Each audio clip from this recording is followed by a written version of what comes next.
Good evening, everyone. Welcome to the Highlights and Insights, where we bring back 6 interviews from Coach Connect, Who of the Hour, and we'll bring the spotlight to the highlights of our conversation with our featured agent. I am Coach Sean, and I'll be one of your hosts tonight. For those of you joining us for the first time, we are certified life coaches from the Global Institute for Coaches and Entrepreneurs, and we're running a series of Coach Connect Who of the R as our community service to our coaches in the tribe. It is our heart to provide support to our community, starting with our coaches through the platform of online coaching. I am Coach Teen, and I am excited to be part of this edition of Highlights and Insights. Do share this video if you want to bless someone. Yes, so the Who of the Hour is an initiative to know what is the present situation of the change agent, how is the coach responding, and the outcome personally experienced based on the said response. To echo what Master Coach said, it is impossible to control every situation and its outcome, but it is possible to control your attitude and how you respond to it.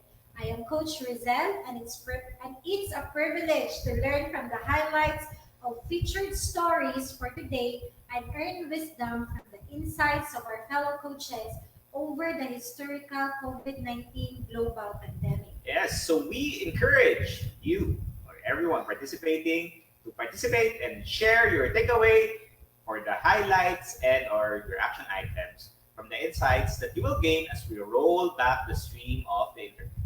Be part of the history, comment, share, and circulate in your groups and pages this video, and let's help bring inspiration and motivation to many. Yes, so for those of you watching and in need of coaching service, we offer 24/7 coaching on demand service. Just give us a call through 0917-586-1661. Okay, so our Coach Connect Who of the Hour highlights and insight for today will be our Coach Pastor Allan. First clip, please. Family po. My family is doing fine. Mas marami kami ngayong quality time together. At napaganda itong moment na ito kasi mas lagi kaming magkakasama.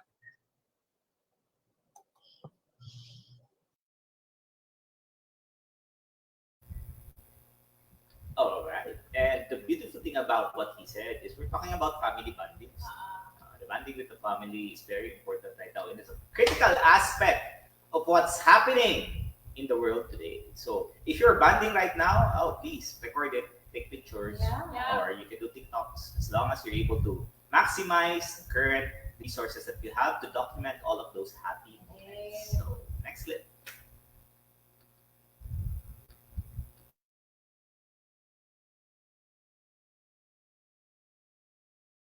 Sa loob ng isip? Of course, yung the leader in us, no, the leader in me ang laging lumalabas sa akin ngayon. Kasi iniisip ko, ang priority ko talaga ngayon ay yung mga tao natin. Of course, kasama yung family ko, but at the same time, yung buong congregation ng church natin. That's what I'm thinking about. Because I believe ang dapat na priority natin ngayon tao. So Okay. hindi kung ano pa man. So yung value ng buhay ng mga taong nasasakupan natin. Yun, as Coach Pastor Allan Morales said, as a church leader, automatic, what they have is to immediately check on their people. Yung flock nila, the congregation. Kasi yun kasi yung responsibility na meron talaga sila during this time of crisis. Very crucial. No? We have a comment from Coach Feico. Hello, couple coach and Coach Rizel. Thank you Hi, for Coach. watching. Hello, Please share Coach this video Faye. in your feed. Maraming salamat. So next clip. Kasi ang demographics ng church namin, basically ano rin masa kami. So Apo. ang common concern talaga ng mga tao natin ay pagkain. Especially from the no work no pay margin, no?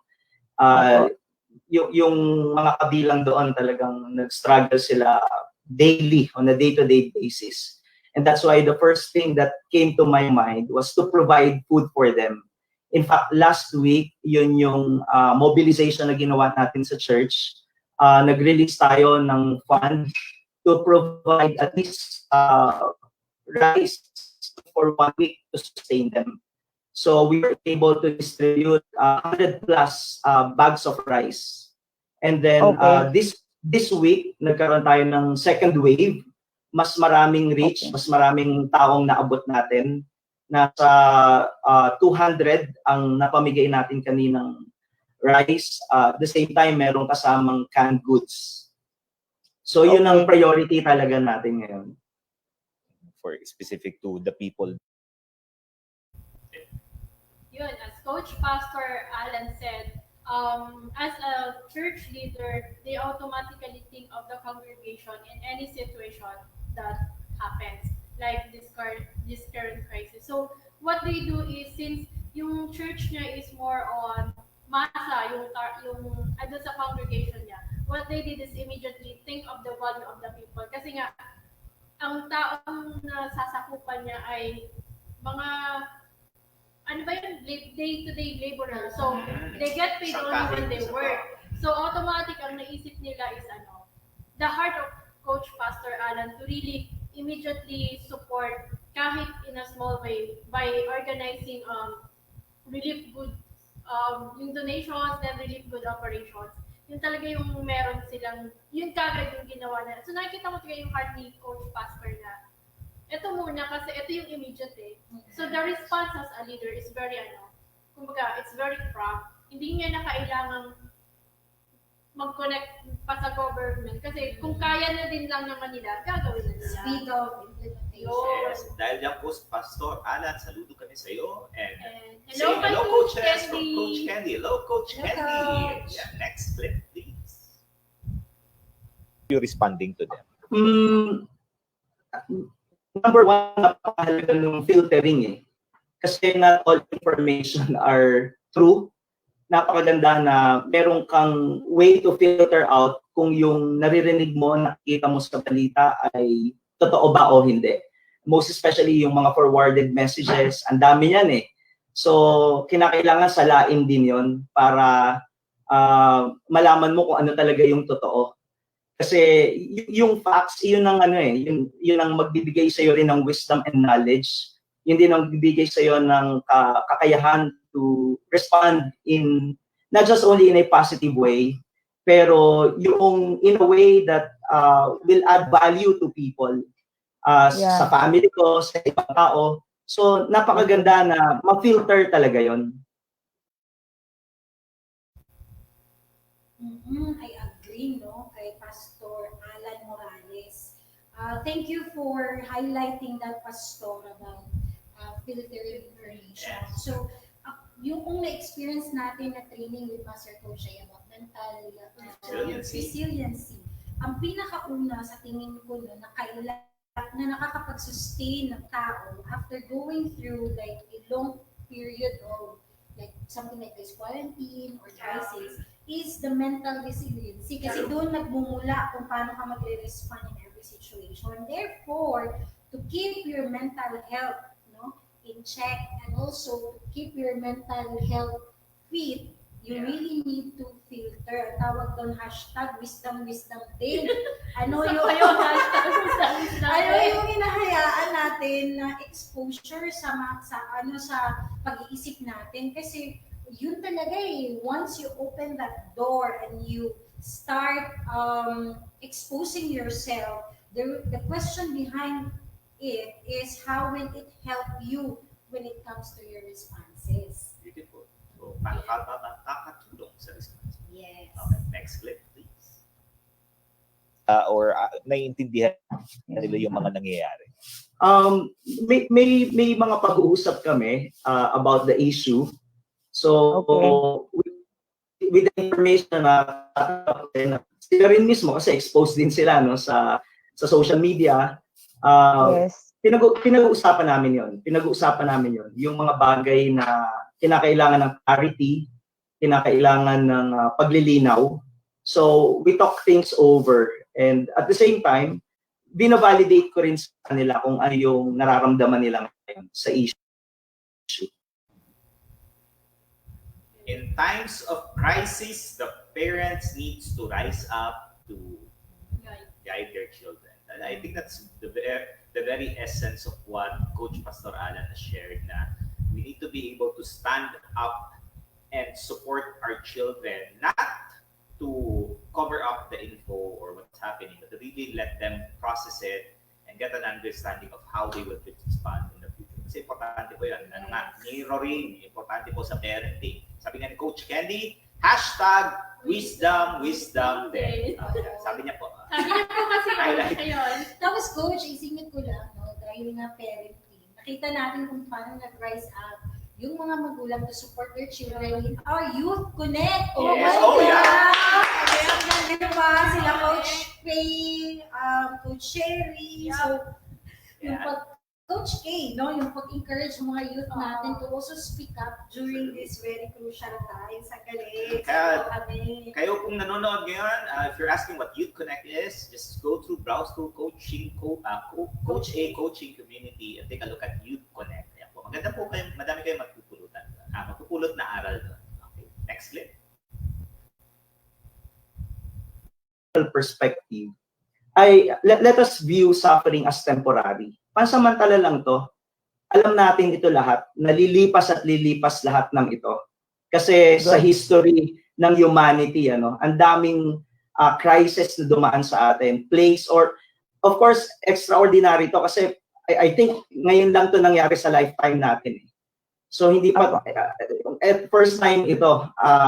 Pero katulad nga ng mga naririnig din natin, just like any other preachers, sinasabi nila pansamantala lang ito. At malalampasan natin ito. Importante lang talaga meron tayong tamang perspective. Actually, may treatise ako eh. Yun.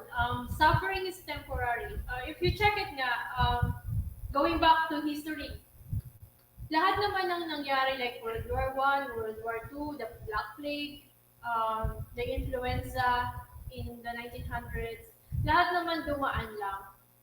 And even if you check it in the Bible, whatever happens, God allows it. It is happening, but God does not allow it to continue. God cuts it off. So, in this case, madadaanan lang din natin to. Kailangan lang talaga, we have to make sure to reflect and know what is behind this. Na after this, we are able to really rise up and go back to Him. Yeah, sabi nga ni Coach Candy, suffering is temporary. Kayang-kayang makatawid at lumampas sa mga ganitong sakuna at sitwasyon.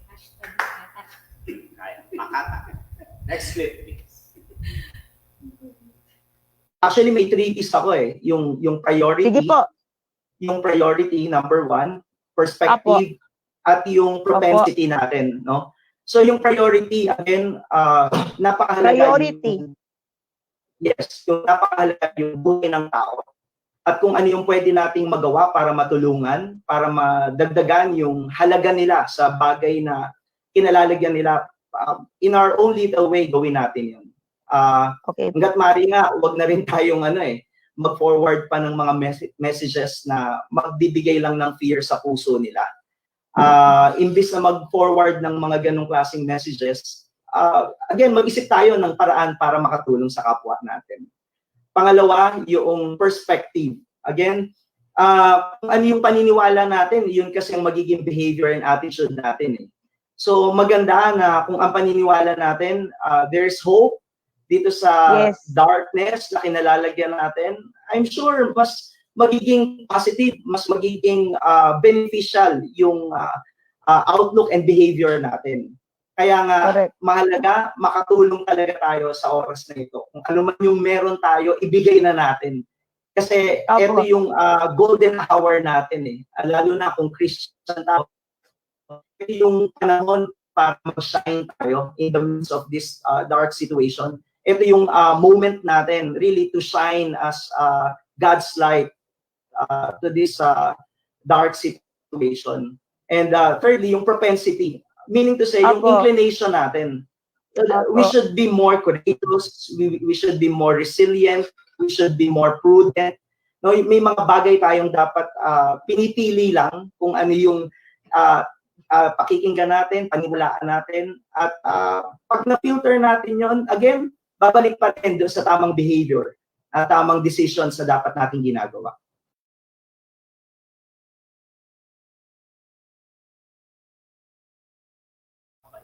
Alright, so thank you for that, Coach Pastor Allan Morales, for the 3 P's. No, so yung highlight niya talaga dun is more of priority. So ano ba yung urgent na dapat nating respondihan? Yung Tagalog. Okay, tapos perspective, more of your mindset mo towards the situation. Propensity. Your inclination. Inclination. O kung ano yung gusto nating paniwalaan, tignan, at i-strengthen during this crisis. So again, 3 P's. Yeah, priority, perspective, and propensity. Hindi po siya 3P ng gobyerno. 4 P's yun, di ba? 3 P's to win. Yeah, go coaches, kaya niyo yan. Na no speed ako. Kami din. Kami din. Thank you, Pastor. Next clip, please.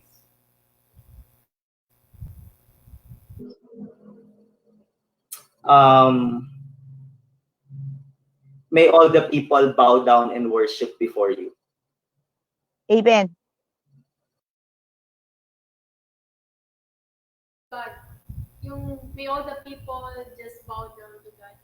I think it's really high time for us to go back to our spirituality because of the busyness of life. Sometimes we tend to nagdadasal lang tayo kung kailan tayo may kailangan. Oh, kung may kailangan lang. I think God is teaching us to pray when everything is doing well. And bowing, no? Bow down. Yeah. Really to praise Him. I mean, at the end of the day, sino nagsabi nun si Coach John? Na we're only the caretaker of everything here. The stewards of we own everything. nothing. Oh, Yes. at the end of the day, kahit super yaman ka, dami ng gamit. So, pag namatay ka, yung katawan mo lang naman yung, wala ka namang madadala. Yes. So, yun po, let's bow down to God. Yun yung emphasis ni Coach Pastor Allan, na you really praise Him. Praise the Lord. Okay. Next. To all the pastors and ministers out there, ang isang message siguro na pwede kong i-share sa ating lahat, ito rin yung time ng paghahanda sa atin, na pagkatapos ng lahat ng ito, meron tayong mga gagawing mga pasabog sa mga ministries natin. So napakahalaga ng self-development, self-growth. Ito yung time na i-train natin yung sarili natin at talagang maghanda sa mga mas malalaking gawain after this. Amen. So Amen. let's take advantage of technology. May mga online seminars, katulad ni John Maxwell, 2 days na siya na nag-live stream. Napakaganda, That's very right. powerful yung mga messages niya. So marami pa. Read books, okay? Of course, patuloy natin pag-aaral ng Biblia, ang salita ng Diyos. So ito yung panahon ng pagpapalakas din sa atin, spiritually, mentally, and emotionally. Ang ganda ng sinabi ni Coach Pastor Allan Morales, pagpapasabog, maganda po kayo pagkatapos po yung COVID-19. Madami pong ipapasabog ng mga learnings, si Coach Pastor Allan, and I think that's a beautiful heart of his na to be able to support the community that he serves. Kasi after this, na uli tayo? Strategic planning na uli tayo. On the next instance, ano na ba yung mga kailangan natin gawin because of the learnings that we have right now? At hindi na nag-hoard yung mga tao ng alcohol. Bumalik tayo sa alcohol. Pero speaking of this time, it's really high time for us to learn something. Sa hahapon nga, di ba, kagabi, parang ilang coaches ang nagsabi na time to learn new things, time to level up. Kasi nga, when you go back to after this, hindi ko kasi masabing normal kasi at the end of the day, nothing will that be normal eh. Parang There's a new normal. may ano ka na eh, there is something in you that has been steered True. for you to really move and do something purposefully. Imposible talagang hindi ka natingnan ng nangyari ngayon. Oo. Sabi nga ni Coach KJ, di ba, doon sa interview niya, yung normal daw ay hindi na magiging Normal. normal. Tama. So, dahil dyan po, tayo ay lahat na magiging wala, outside. Joke lang po. Pero for everyone, yun nga po yung importante ngayon sa mga panahon ngayon. Madami pong nangyayari, almost every day or every week may nagbabago, may change sa news. Filter nyo lang po. You know, the beautiful thing about what Coach Pastor Allan Morales shared na filter everything that you see, hear, and guide your kids during this critical time because that will define the how they're gonna grow up in the future. And something is temporary. Tapos yung 3 P's po nga, yung sinabi niya, priority, perspective, and propensity, and plead to God. Magpasalamat po tayo sa Panginoon na at the end of the day, buhay po tayo at tayo'y kahit papano'y maligaya at kasama tayo, kapiling ang ating mga mahal sa buhay. Okay. Ang galing. At yan po ang aming first video, first Coach Connect for today. Meron pa po kaming 5 Video. Videos. So see you later, guys. Hope you stay tuned and please share the video so that we can bless some people who is needing the inspiration and motivation right now. You can also join the coaching community page for additional help because there is a lot of content there that could address the panic and anxiety that you feel. Yes, bro. And for those who sharing, you guys are awesome. Thank you very Thank you much. so And for much. us, to you, bye-bye and love bang boom, love bang boom. Bye-bye.